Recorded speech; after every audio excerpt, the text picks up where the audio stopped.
Hey, listeners, before we get into today's podcast, I want to thank today's sponsor, HelloFresh. Do you feel like you're stuck in a dinner rut? With HelloFresh, you get fresh, pre-measured ingredients with mouth-watering seasonal recipes delivered right to your door. Skip all those trips to the grocery store and count on HelloFresh to make home cooking easy, fun, and affordable. You can now enjoy cooking and get dinner on the table in 30 minutes or less with over 25 recipes to choose from each week. There's something for everyone to enjoy. All recipes are designed and tested by professional chefs and nutritional experts to ensure delicious and simplicity. And I was just over there on their website checking out what they have to offer. And I'm telling you, it's making me super hungry. We have a prosciutto wrapped chicken, which I'm such a sucker for prosciutto. Chicken over garlic parm, which looks delicious. And even a beef tenderloin and brown butter veggies. There's a lot to choose from over there. It looks fantastic. And today they're offering our listeners a discount. You can go to the link in our show notes to get $80 off, including free shipping on HelloFresh, the #1 meal kit.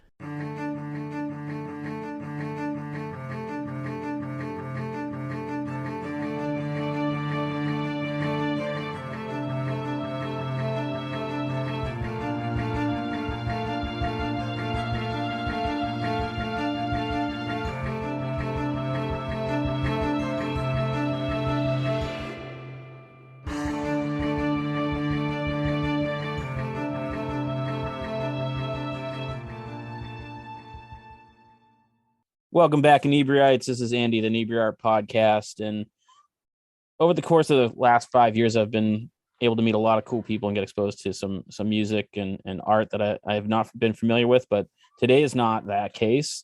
I have been a fan of today's guest for 25, 30. I don't even want to think about how long I've been a fan. We have Joey Santiago of the Pixies with us today, man. Welcome to the show. Hey, Andy. You don't want to think about how long you've been a fan. I don't want to think about how long I've been doing this. Actually, yeah. I'm very proud about. I'm very lucky to be doing this for this many years. Yeah, it's amazing. It's it's so weird because my son just got out of high school and he's a big music fan, and we kind of compare notes. And just to think back of like how influential music was to me at that age. Did you have any idea at that time? Like, did you be like, oh, 30 years, I'm still going to be doing this? No, not really. I mean, I had in my head that after a while, after I would say 7 years into doing it, I was pretty much, I submitted to the fact that it was the only thing I know how to do. Yeah. And I was scared of it. It was like, this is the only thing I'd like to do and I want to do. And I can't imagine myself doing anything else. So it's a scary feeling. It actually is, because let's face it, this is a lucky field. There's a lot of luck involved, and, but a lot of you could have some talent, I guess, but you have to have that. But after a while, you got to go through the downturns and stuff. But I get jealous of doctors actually, and people that doesn't have the whim of the audience shifting. So kind of scary in that way that your audience could dry up tomorrow, and then what do you do? That kind of thing. Yeah. You could be the flavor. Flavor could, the lollipop could just be a stick one day. Do you think though that, because it's like you said, you're jealous of doctors, but not jealous, yeah. But what I'm saying, any profession that has longevity, people that rent a parties, for crying out loud, Yeah. Do you think you could kind of do that, like 9 to 5, in a cubicle every day kind of job? No, I can't. I tried it. Yeah. Tried it when I got out of college. I couldn't do it. I started thinking there's probably a reason why, these stockbrokers are high up in the building, because you can't really kill yourself in a house, like jumping out of a one story, a 2-story, little place. You need to go high up, Yeah, in order to like do it properly. Otherwise, you lost $30 million and broke your leg. Yeah. You're fucked. Yeah. So how have things been for you guys? I know it's like I've seen some emails where you guys had planned some tour dates and then canceled some tour dates. So like, how's the world looking post-COVID for you guys? Like, or I can't even say with post-COVID, where we're at now. Yeah. Post pre-variant. It's okay. I take it as it comes. We're recording, so. Oh, that's cool. And we're starting the process. Yeah. So that's kind of exciting. And, I resigned to the fact that, we're not going to do anything till 2022, and that's fine. Yeah. Has your writing changed over the years, or like your writing process? How do you go about working on new music? It's weird. This time around, I handed in some musical beds, some chord progressions to Charles, and he loves it, and we're gonna record them. And it's the first time I really did anything like that for this for this project. So I used to fool around with chords, anyways. I never really fooled around with just in my bedroom going the stuff I'm doing in the background. Yeah. I love doing that stuff, but because during COVID, I picked up an acoustic guitar. Well, I had an acoustic guitar, but the one I've always wanted. Yeah. Almost knocked over my mic. So when you're writing, is it more collaborative? Like, do you have like chord progressions or whatever riffs, and then you like send them to the others in the band and kind of get their feedback? Like, how's that whole process work? Yeah, sometimes it works like that. I'm more comfortable getting the music first and then figuring things out after. Yeah. On my own before I go to them with it. But now I'm getting more comfortable just doing it on the fly, But there's the reason why I don't like to do that is because I have to know it's right. Yeah. You know what I mean? I don't want people to go like, that's great. I go, well, I don't know. I didn't have time to think about that. And I don't even know if that's a style that we're going for, because we're not really that jammy band. I think, it's tough. I in my head, I think that it's got to be thought of. Yeah. You got, there's only one right note for this, It's not like, don't minimize my job, man, and just think I could just blah, barf out and then it'll be good enough. It'll be good enough, man. There's another element to this song. It's like, no. I have an important role in this song, so it's got to be right. I don't want to just jam. It feels cheapened to me, but I know it's not, because I've already established a style, and I can just jam it out. But part of me just says, you got to do something else with it. You got to go in your go to the drawing board and draw it out and then present it. So how do you know kind of when you've got those right notes? I mean, I know as an artist, I'll work on a drawing and I've continue to work on a drawing and continue to work on a drawing and continue to the point where I'm like, I fucked the whole thing up now. Like, how do you know when you found that right note and that your work is done? Well, yeah, the right series of notes. Yeah. God, you just know. You just know. Sometimes I'll just giggle, like I'll laugh.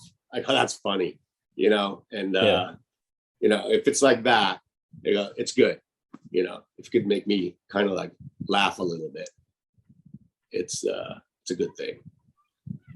Do you have like a reserve of like, something that maybe is not working for a specific song, but you're like, I know there's something there, and you kind of like store that away in your toolbox to like roll out for another song, or is it just, if it doesn't work, it doesn't work? Yeah, usually if it doesn't work, it doesn't work. Yeah. I never really reserved anything. I rehashed some riffs in a few songs. That's kind of funny. I'll sneak it in there, and it's well, people have to find it. That's their little Easter egg hunt. And like, I'm assuming the process in the past 30-ish years has changed drastically. I mean, I talked to people this past year who have recorded and released an album and never been in the same room with the people. I mean, how is your basically your job changed because of technology? I mean, do you like it better? Was it better before? I mean, we're kind of trying that now, and we need to be in the same room. We just do. I mean, I know the cold thing is happening, but we are trying it now that way. But there's going to come to a point where we're going to all get together.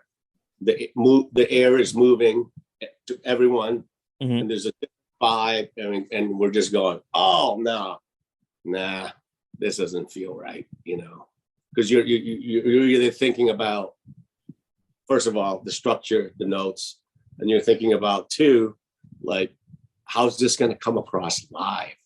You think of an audience member or something that's just like giving you a thumbs down, or getting ready to throw a tomato at you. It's like, no, I see someone hurling a tomato at me if I do that. Yeah. No, can't do that. Yeah. Do you, in venues, do you prefer bigger venues or smaller venues? Do you like that? I like bigger. You do? I like big. Yeah. I like to hide behind the production. A little bit more lights. Can't really just do one light, or like it looks like a circus kind of lighting, yellow, red, green, just like bouncing around, and it's nerve-wracking. I don't like it. Do you guys like work, like I think of bands that have like huge stage productions, like Rob Zombie or Kiss or Iron Maiden. I mean, obviously you guys don't have explosions and giant monsters, but like, do you really think about like what your stage lighting is and kind of like the whole performance is going to look like when you're working on an album? We have a good LD, a lighting director, and he's really good at what he does, and he knows the aesthetics of the band. We did play with Jesus and Mary Chain in New York City at this place called The World, and I noticed that they were backlit a lot, and I liked that. Yeah. So I told the our lighting guy, Miles, I go, that I love that look. I love it. Then after years go by, it's like, I think I'm backlit too much. No one knows. No one knows who I am. Yeah.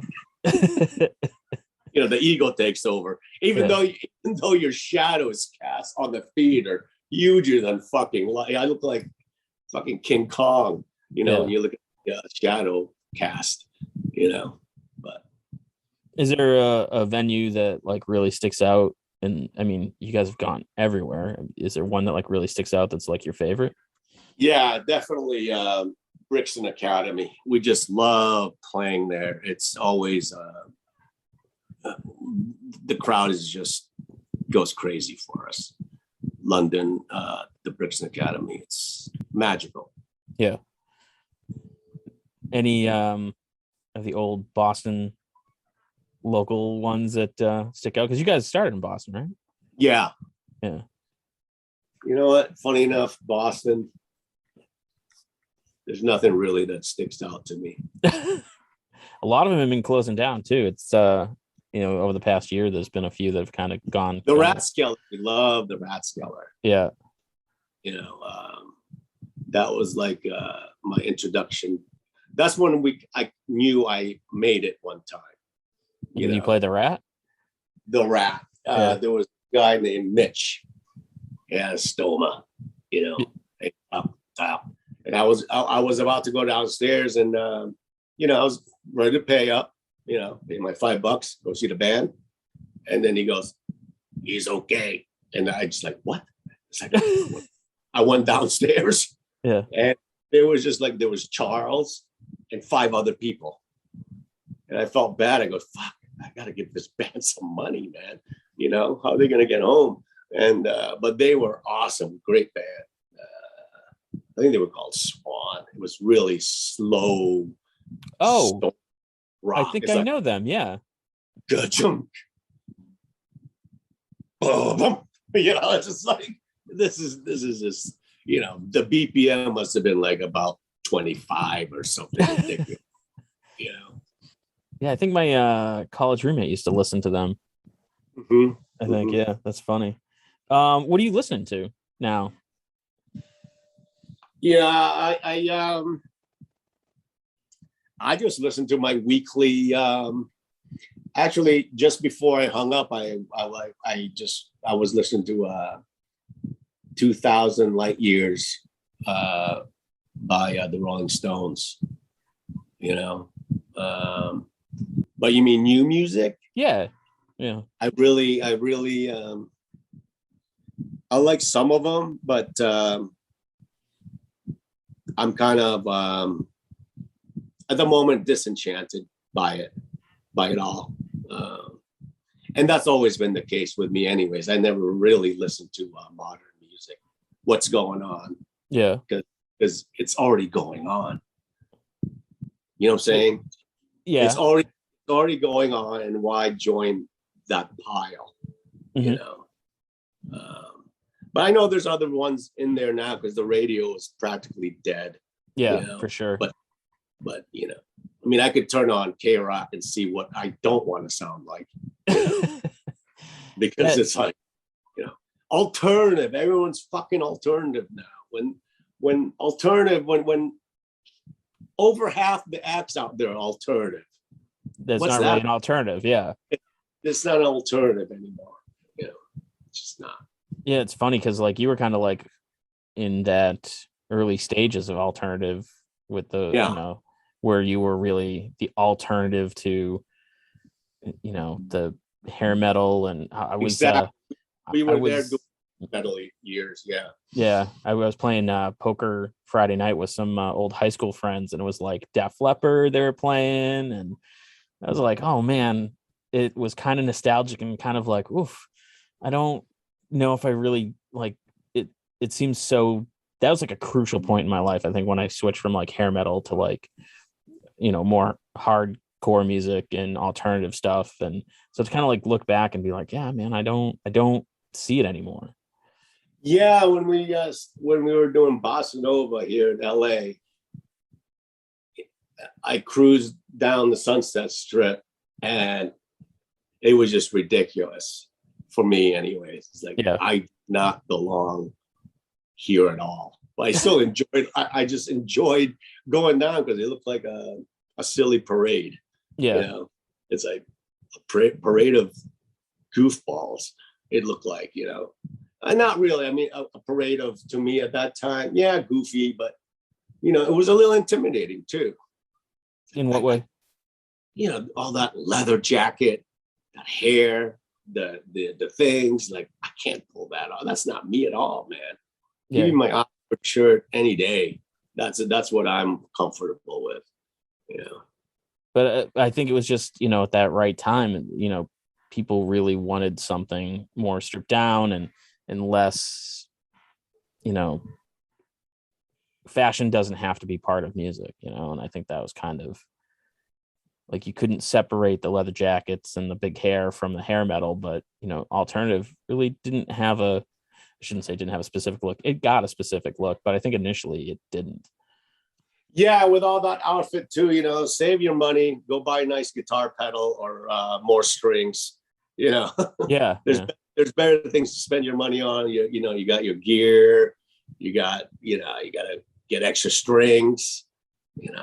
That leather jacket's going to cost you, I don't know, a good little amp, right? Nice set of headphones, stuff like that. I had better stuff to spend my money on at that time. Are you a bit of a gear hoarder? Because I was talking to a buddy of mine. He's like, I got to clean out my studio. He's like, I just keep buying more gear, and he's like, it just never ends. I sold 7 guitars 3 months ago, and I've replaced it with 5 so far. Well, you're down room. 2. That's pretty good. I wanted more room in like the closet, and under my bed is all stacked. Yeah. I want to make more room, and now I'm filling it up again. Oh well, that's way good. What guitar are you playing now?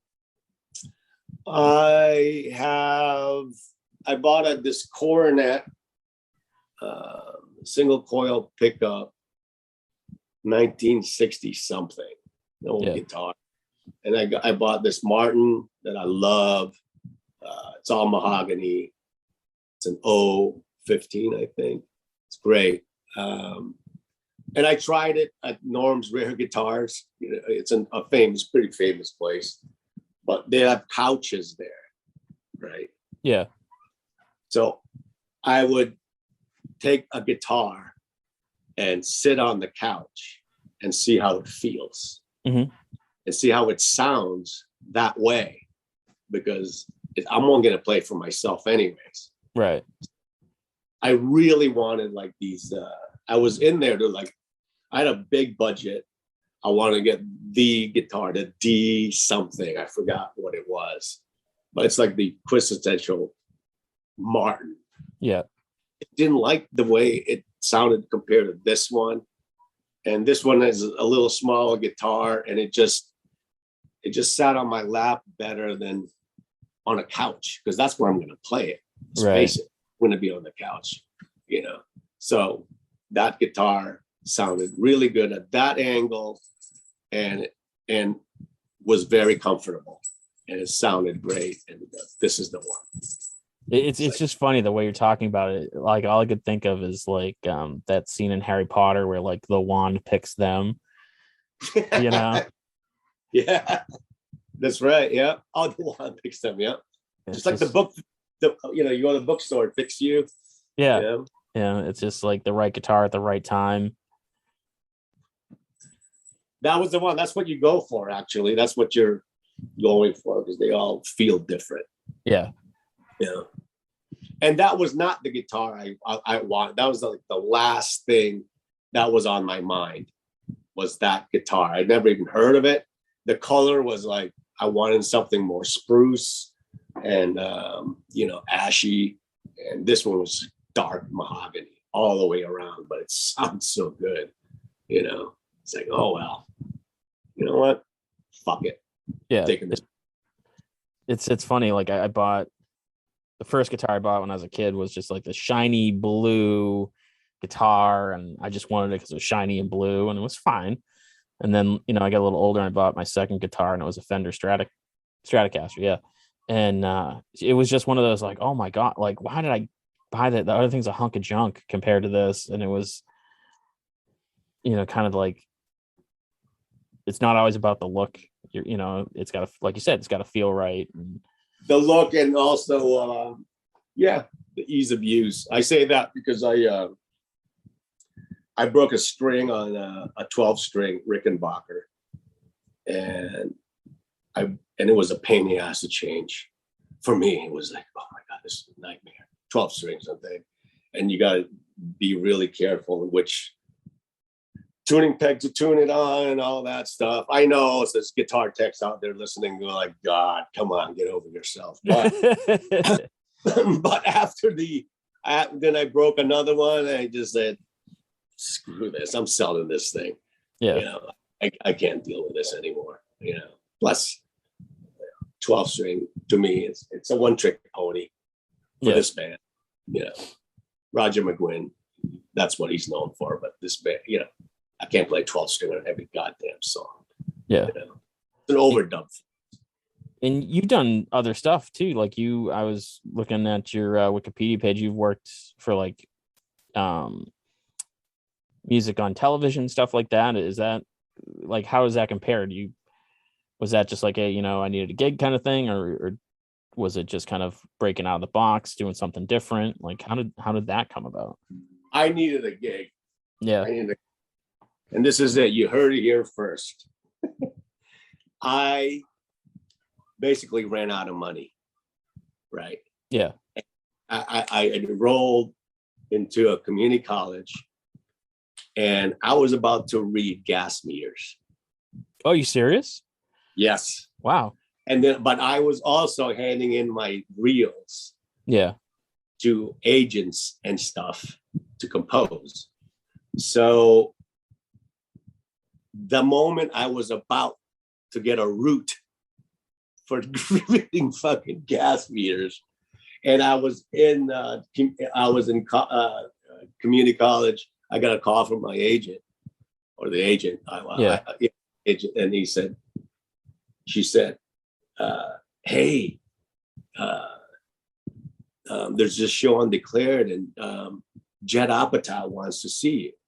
And I didn't know who Judd Apatow was. And I've heard of him. You've heard of him, yeah. So I went over there, I played it, and he was playing me the stuff. I go, yeah, this is the stuff, man. This is college thing. And he looked at me and goes, don't bullshit me, man.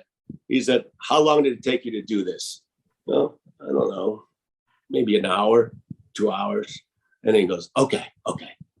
And then I left. And then I went back. Then I get a call. I went back to the campus, and agent called and he said, you got the gig. I go, you kidding me? So I dropped out again. So I dropped out twice. Yeah, but to do the right thing, yeah. I mean, the professor didn't want me to drop out because you just got to keep going. You're such a good student. And like, dude, I can't. Yeah, you don't understand. This is going to take, all of my time. So it like hurts to hear that kind of thing, but it's like, I remember I was listening to, I think it was the lead singer of Cake, whose name I can't think of right now. And he's talking about how it's so much harder to make a living in the music career because the industry's changed so much, and that the majority of like bands' money come from touring. And I can't imagine that's gotten easier over the last couple of years. Do you think it was easier to kind of make it a career when you started opposed to now? Do you, say it again? Do you think it was easier to make it a full-time career when you started opposed to now? Oh, it'd be hard right now. Yeah. Yeah. Is that what you're asking? Yeah. No. When we started, the music scene was crazy. There were like 7 venues to choose from in Boston. Mm-hmm. Now there's like what? For a starting out band, I don't know. Yeah. I don't even know. It's got to be less than that, and it's just harder, the sales aren't there.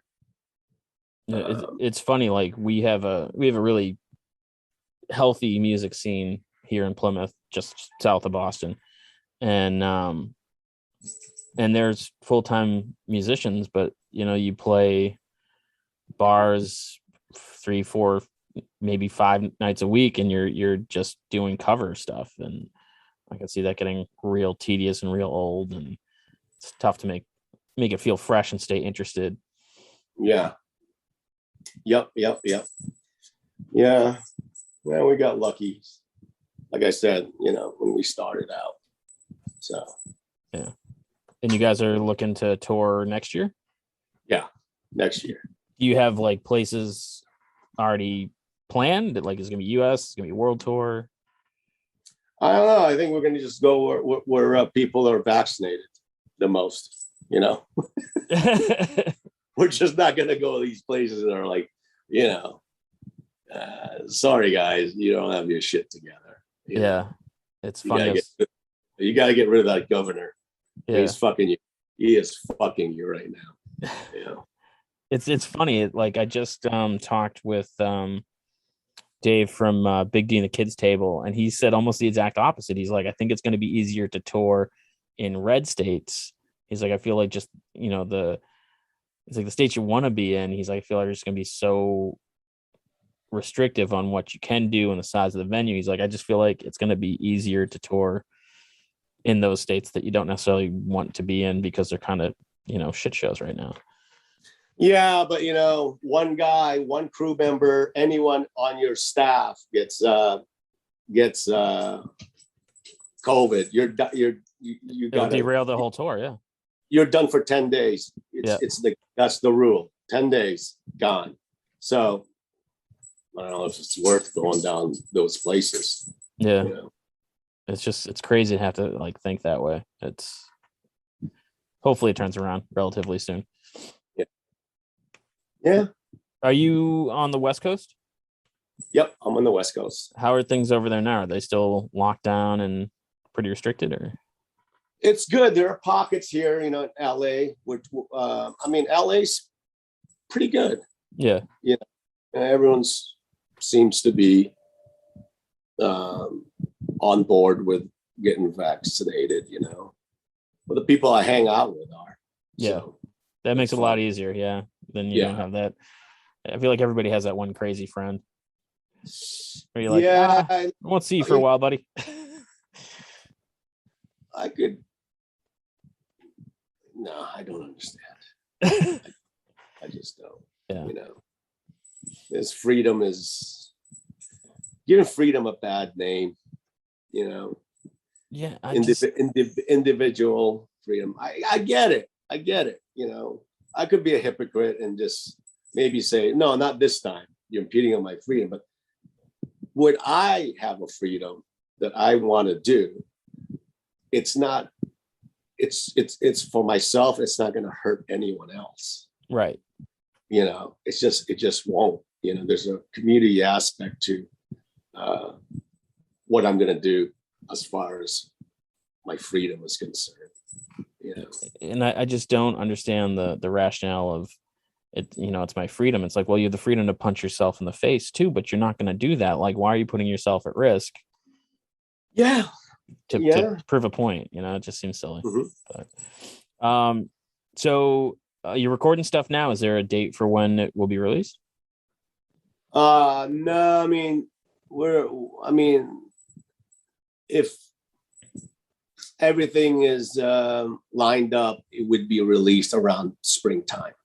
Oh, okay. So it's pretty early stages then. Yeah. But everything has to be done, at a certain point. It's a machinery that goes on. Artwork, the planning, all that stuff. I hate how like album cover stuff is less important now. It used to sell the albums, when you went to Record Town and, sorted through the stuff. But it seems almost like I don't want to say it seems like an afterthought. It just seems like it's the customer isn't as exposed to it as much. Maybe you'll see it on the tour shirt or. Yeah. And you're more apt to read the credits. Yep. Who produced what, where was this recorded? All those facts. You'll be far more likely to get the words right when you're singing along. Yeah. Yeah. So, But I still buy vinyl on occasion. I feel like vinyl still has like a pretty solid following, but it's just like CDs. Just I don't own anymore. I was gonna buy, my son took up saxophone a few years ago, and I was gonna buy him some CDs for bands that had saxophones, and I had to call my ex-wife and be like, "Does he have a way to play CDs?" And she's like, "No." Someone handed me a CD, and I go, "All right, I'll listen to it in my car," because I don't have one at home. Yeah. And I went in my car, and I was looking for it.